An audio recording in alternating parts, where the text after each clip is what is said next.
¿Cómo estás, Jesús? ¿Cómo te va? Saludos cordiales, Vladimir, saludos a todos los que nos oyen.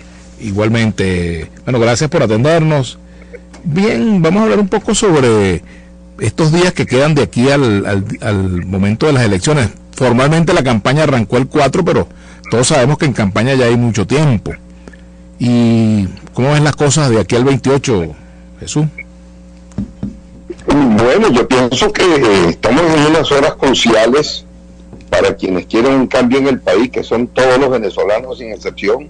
Yo creo que hasta Nicolás Maduro quiere un cambio. Y también el cambio. No, lo digo muy en serio, solo que el problema es que ¿quién conduciría ese cambio? Ellos piensan que lo pueden hacer ellos mismos. Y la verdad es que después de 25 años es muy difícil que ellos puedan conducir un proceso de cambio, porque el poder mediatiza cualquier proceso de cambios. Ellos deben pasar a la oposición, desde hace rato tenían que haberlo hecho. Pero bueno, ha habido circunstancias políticas que no han generado confianza, no ha habido, digamos, un intento serio por respetar y beneficiar al país.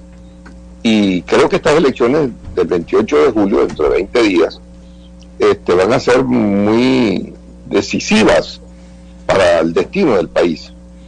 Y pienso que de aquí a allá, en estos 20 días, debemos decir que son horas cruciales, porque hay cosas que todavía no están muy claras. En la oposición hay un estado de alerta máxima por la posible, y nada extraña, decisión de inhabilitar también a González Urrutia, quien en este momento aparece primero en las encuestas, o que anulen la tarjeta de la multa, o que pase cualquier cosa, como siempre pasa, en medio de este cuadro político venezolano que ya todos conocen y que no hace falta entrar en detalles. Una pregunta, Jesús, a propósito de lo que has dicho, a propósito de lo que dijiste, disculpa la interrupción. ¿Tú ves que a medida que pasen los días se hace más difícil que una cosa de estas ocurra, o no necesariamente porque se acerca el día de las elecciones ese escenario puede variar? No, es que ese es el peligro. Mientras tomen una decisión más cercana a las elecciones, menos tiempo le darán a la oposición para rehacer el juego. Ese es el peligro. Pues imagínate tú, anulan faltando 10 días para las elecciones o 15 días la tarjeta de la MUT, pues esa tarjeta va a aparecer en el tarjetón y mucha gente va a votar por esa tarjeta, que va a estar todo voto que entre por la tarjeta de la MUT quedará anulado, y la oposición no sabemos qué tiempo tenga para informarle al país, un cambio de seña, y hay que votar por otro candidato, etcétera, etcétera. Entonces todo eso complica las cosas, y todo es producto de las señales confusas que hay todavía en el ambiente político venezolano. Sin embargo, fíjate, Jesús, yo creo que, perdóname, por ejemplo, la negociación con Estados Unidos, hay quienes creen que esa negociación es precisamente para un mínimo de garantías electorales que permitan llegar a las elecciones, que se mantenga la tarjeta, que se mantenga la candidatura opositora de Mundo González Urrutia. Pero bueno, todo eso está por verse también, ¿no? Sí, claro, es que ese es el meollo de las negociaciones que se reanudaron ahora. El gobierno quiere, en primer lugar, que si ellos ganan se les respete su victoria, pero en segundo lugar, si llegan a perder, ellos quieren saber cuál es el marco de todo eso. Y ellos no van a entregar el poder si antes no les levantan todas las sanciones, sobre todo las personales, y quitan la amenaza de un juicio en la Corte Penal Internacional contra el presidente Maduro, y que les garanticen a ellos su sobrevivencia. Y además es importante para el gobierno definir, si González Urrutia gana, quién es el que va a gobernar. ¿Va a ser él o va a ser tras bastidores María Corina Machado, quien fue inhabilitada porque el gobierno no la quiere? Eso no tiene nada que ver con razones jurídicas, constitucionales, no, es un hecho político y punto. Y por esa misma razón inhabilitaron a Corina Lloris. Y en este momento todavía no se sabe qué va a pasar si gana González Urrutia. Él va a conducir un gobierno de transición, y donde él no le va a traspasar el poder a nadie, y donde María Corina Machado tiene que cumplir un rol distinto al de ser el poder detrás del trono. Obviamente tendrán que consultar con ella y con los demás factores de oposición muchas decisiones. Pero hay dos rutas en este instante que tienen un poco, digamos, alterado el campo de de la confianza que debe existir en este momento entre los factores políticos. El primero es quienes creen que lo que está planteado es que María Corina Machado sea la presidenta. De hecho, más no de derecho, porque no fue candidata ni fue electa. Y en segundo lugar, un gobierno de transición. ¿Cuál de las dos? Porque parecieran ser iguales, pero no lo son. Un gobierno de transición implica hacer concesiones, implica un gobierno de transición inclusivo, no excluyente, implica, además de eso, digamos, juegos ganar-ganar, donde la gente del gobierno se sienta ganador, mientras que en el otro esquema, la otra ruta, plantea las cosas dicotómicamente entre, es una lucha irreversible, irreconciliable entre el bien y el mal. El que gana se lleva todo el poder y el que pierde todo el poder. Pues ese escenario yo no lo veo en Venezuela. ¿Por qué? Porque el chavismo tiene poderes de coacción suficientes. Fíjate todo, Vladimir, y todo lo que nos oye.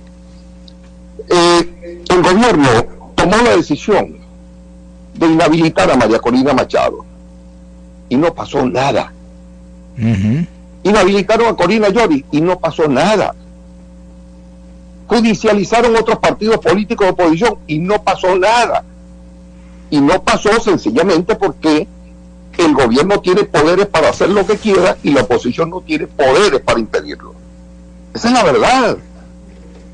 Entonces, seguir jugando con la esperanza de los venezolanos, yo creo que no es responsable. El venezolano, el 90% de los venezolanos lo que quieren, y el objetivo máximo de los venezolanos en este momento no es que fulano mengano sea presidente de la República. Lo que quieren es de vida, que el país funcione de nuevo. El tema político le importa realmente a menos del 5% de los venezolanos. Que si las condiciones, que si... No, eso... Claro, los venezolanos saben que todo pasa por un cambio político. Una pregunta. Pero el objetivo no es que fulano asuma el poder, el objetivo es que me resuelvas el problema que yo estoy planteando. Pero fíjate, más allá de eso, evidentemente cuando la gente va a votar, va a encontrarse con un tarjetón, pero también mucha gente apoya a María Corina Machado y siente entusiasmo por ella. ¿Qué pasa con mucha gente que quizás crea, puede ser muy alto el número de venezolanos que crean que María Corina es la candidata? ¿O eso no, o eso ya está despejado por el electorado? No subestimemos a los venezolanos. Ajá, pregunto. Si alguien está muy claro en el mundo entero hoy día, son los venezolanos. Fíjate tú, que apenas nombraron a González Urrutia como candidato, cuando nadie lo conocía, bueno, ni yo, que soy una persona medianamente informada, nunca tuve el honor ni el placer de conocer a González Urrutia. Y a los 10 días después de haberlo lanzado como candidato, ya el 55% de los venezolanos sabía quién era, y ya más del 50% estaba votando por él. O sea, los venezolanos están ya hastiados de esta crisis, ya está, el país entero está extenuado, hasta el gobierno está extenuado, todo el mundo está extenuado ante un país que no le sirve a nadie. Y lo único que compete en este momento es un gobierno de transición y no ponerse a inventar alternativas que lo que van a hacer es prolongar la confrontación. Y esas son cosas que los opositores y el gobierno deben reflexionar seriamente. Hay una variable que siempre genera inquietudes en las elecciones, que es el de la abstención. Y hay quienes señalan que eso es muy difícil de precisarla con tiempo de anticipación. Desde tu óptica, ¿cómo será el comportamiento de la abstención el 28 de julio? ¿Cómo podría llegar a ser? Jesús. Bueno, en primer lugar debo decir que lo que digan las encuestas hoy día no es necesariamente lo que va a ocurrir. No es necesariamente, ni en materia de abstención ni de tendencia del voto. Muchas cosas, ¿por qué? Porque Venezuela es un caso atípico dentro del marco democrático latinoamericano. Pero las encuestas son indicadores importantes y te hablan en líneas gruesas. La línea gruesa es que si González Urrutia, digamos, llega hasta el 28, no es inhabilitado, pues lo más seguro es que vote casi todo el país. hay una participación, digamos, superior al 70%. Es posible, ¿no? Todo depende de lo que pase en los próximos 20 días. Si eso ocurre, obviamente que Gonzalo Urrutia lleva una ventaja importante, y eso lo sabe el gobierno. El tema es que el gobierno también juega. El tema es que el gobierno sabe jugar, y el tema es que Nicolás Maduro, en este momento que está en la calle, haciendo su campaña electoral, pues la manera más legítima que a todo el mundo le corresponde, él puede levantar unos puntos. Porque esa es otra cosa que hay que entender, que hay 4.100.000 chavistas, o que fueron chavistas cuando estaba Chávez vivo, que ya no lo son, pero nunca lograron pasar a la oposición. Y están dentro de ese interregno, de ese mundo opaco que llaman los no alineados, que están allí. Si el chavismo hace una estrategia para recuperar a buena parte de esos 4 millones, el chavismo levanta sus posibilidades electorales. Que de pronto hizo algo que generó la abstención de los opositores. Pues imagínate, suponte tú que inhabiliten a Gonzalo Urrutia. Eso, en primer lugar, puede estimular la abstención de un buen sector de la oposición. Insatisfechos, indignados, llenos de ira, y bueno, no voy a votar. Eso es una parte, no todos, muchos van a votar si la oposición va y busca otro candidato de los que estén habilitados. Y tiene que ser alguien que además goce de la confianza del gobierno, no que sea del gobierno, no que sea una entrevista, no, eso no se trata. Y que también goce del apoyo de María Corina Machado. Lo respete, ¿ah? Y que también goce del apoyo de María Corina Machado, que no tampoco está fácil. También, obvio. María Corina Machado tendrá un desafío enorme ante una situación como esa, porque lo que tienen prohibido es llamar a la abstención, en primer lugar, o irse a la calle en planes insurreccionales contra el gobierno. Eso está prohibido. Prohibido no por razones legales, prohibido por razones políticas. Sería una torpeza inmensa. Entonces, Gonzalo Urrutia, fíjate tú que es un criterio muy personal mío. Yo pienso que Gonzalo Urrutia ha resultado un excelente candidato para una transición. Es una persona serena, respetuosa, no habla de Maduro en términos peyorativos, sino lo llama presidente Maduro. Y eso es exactamente el rol que tiene que jugar un candidato para una transición. Y eso, digamos, es quizás lo que muchos opositores llenos en un campo de ira, porque están en modo emociones, no en modo razones, y eso no hace que razonen bien las cosas. Y en estos momentos lo que más se impone es razonar, no darle rienda suelta a emociones destructivas y autodestructivas. Entonces, pienso que las próximas horas, pues repito, son decisivas para tomar decisiones. ¿En qué crees tú que pueden cambiar las cosas? Perdón, Jesús, a propósito de la negociación, ¿qué crees tú que dejen esas conversaciones entre Estados Unidos y Venezuela para el desarrollo del proceso electoral? Bueno, Estados Unidos está planteando simplemente que no inhabiliten a Gonzalo Urrutia, no alteren el tarjetón con el tema de la tarjeta de la MUD, que dejen que todo siga como va, que si gana la oposición sea reconocido el resultado, y que pedir el gobierno a cambio. Bueno, si el gobierno gana, pues eso hay que respetarlo, y no que empiecen otra vez con el cese de la usurpación. Y si el gobierno pierde, pues entonces a ellos hay que levantarles las sanciones.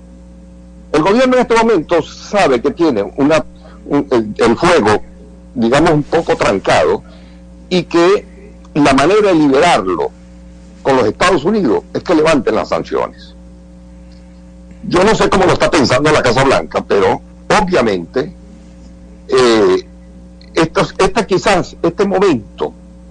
en este momento se deben estar dando las negociaciones más importantes de los últimos 25 años entre gobierno y oposición. Porque la oposición está a 20 días de una victoria, de una posible victoria, que es presidencial, no es parlamentaria ni de gobernación, no es presidencial. Y dependiendo de la inteligencia y la sabiduría con que manejen ese poder, podemos hablar de que Venezuela puede ir directo a un buen cambio, donde se le ponga punto final a la confrontación. Y entonces en otra onda. Adelante. Que entremos en otra onda, en una onda de reconstrucción del país, donde el chavismo se sienta representado y donde el chavismo se sienta cómodo en ese sentido, y que la oposición obviamente se sientan felices y exitosos por una victoria como esa. Pero el país necesita reencontrarse, por Dios. El país necesita pasar el switch. El país necesita, porque es que nadie va a poder derrotar al otro ni lo va a poder destruir. Y mientras tanto estamos paralizados. Un país que está montado en una operación suma cero. ¿Qué opinas tú, por cierto, Seguías, ha habido unas denuncias de unas supuestas organizaciones paramilitares colombianas que hablan de un plan que supuestamente factores opositores habrían contactado para un plan de saboteo? ¿Qué opinas tú de eso, de ese tipo de cosas que están sucediendo? No, yo pienso que eso, así como las demandas introducidas en el Tribunal Supremo, forman parte pues del expediente que el gobierno ya está empezando a armar para ver qué decisiones van a tomar en las próximas horas. Porque, repito, el gobierno sabe que la tiene difícil. Y la tiene difícil no porque el otro sea muy fuerte, es porque sencillamente el país ya quiere un cambio. Son 25 años continuos de poder y con resultados muy pobres, pésimos. Y los pueblos se cansan hasta de los buenos gobiernos. Entonces ya creo que es hora. El chavismo necesita pasar con urgencia a la oposición y desprenderse de ese paquete envenenado que es ese gobierno. Bueno, suma otro, y que ellos continúen en el juego político, se les respeten sus derechos. Ahora, esto es un tema de confianza en el fondo. Ellos tienen que sentir confianza en quien vaya a estar al frente de un proceso de transición. Y eso es lo que todavía está en discusión porque hay dudas. Repito, la desconfianza es quizás el peor enemigo que tienen los venezolanos para salir de este atolladero. Entonces, hay que tratar, evidentemente, de apostar a un gobierno de transición, a que González Urrutia, si gana las elecciones, se quede como un gobierno, dirigiendo un gobierno de transición como corresponde. Y que María Corina Machado juegue un rol importante dentro de la oposición, porque vienen las elecciones de gobernaciones, vienen las elecciones de alcaldía, vienen las elecciones del Parlamento, de la Asamblea Nacional, y vienen muchas cosas. Claro. ¿Y cuál es el apuro? Así es. Con un cambio como este, ella podrá ser candidata presidencial en las próximas elecciones presidenciales. Pero el país comenzó a rodar de nuevo. El país estará en otras condiciones, en otro marco institucional. Por eso digo, esto es un tema de apartar la vanidad un poco, apartar las emociones, ponerse en frío y empezar a apostar por el éxito del país. Bueno, Jesús, te agradezco mucho que nos hayas acompañado. Jesús Seguías, presidente de Atincorp. Ya es tiempo de hacer la pausa y al regreso, bueno, vamos con algunos comentarios breves y más acá en Entre Líneas. Entre Líneas. Una visión crítica sobre lo que está sucediendo en el mundo. Con Vladimir Villegas.